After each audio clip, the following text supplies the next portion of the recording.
Westpac's economic overview out today predicts unemployment to rise even further, peaking at 5.3% by the end of the year.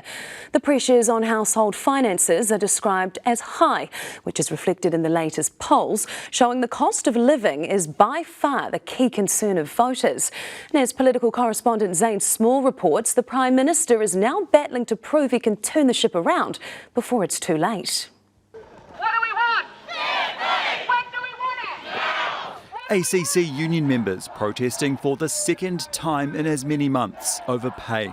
It's taken time and effort to organise ourselves to be out here, freezing our asses off. The PSA union says wages aren't keeping up with inflation. The current offer from ACC is not enough and it doesn't keep up with the cost of living. Those three words, cost of living, dominate voter sentiment in the latest Taxpayers Union Courier poll. 24.4% cite it as the most important issue, followed by the economy at 20.7%. And it appears National, after promising to fix the economy, is being punished, behind Labour on 33.6%. I'm not surprised they're losing faith in National's ability to deliver on the promises it made them.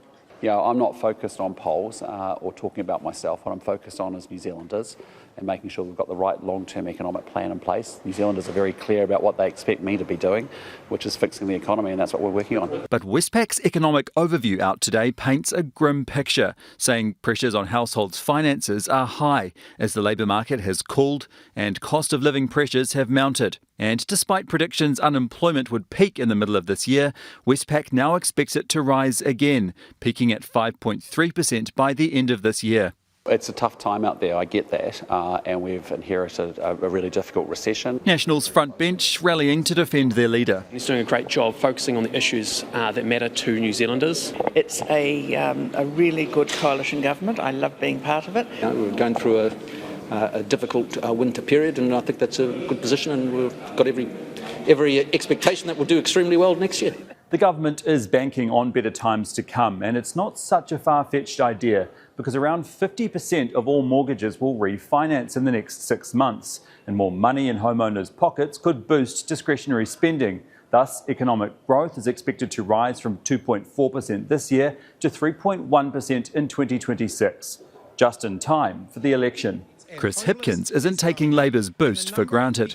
We know that we have to rebuild our support. We've built ourselves back up into a position where we're in contention, having had a very disappointing result last time. But it's our work's not yet done. That work includes announcing Labour's much-anticipated tax policy. We're putting all options back on the table, including a wealth tax and a capital gains tax. More tax may be a tough sell when all voters can think about is the cost of living. All right, Zane, so when will voters start to see a contest of ideas?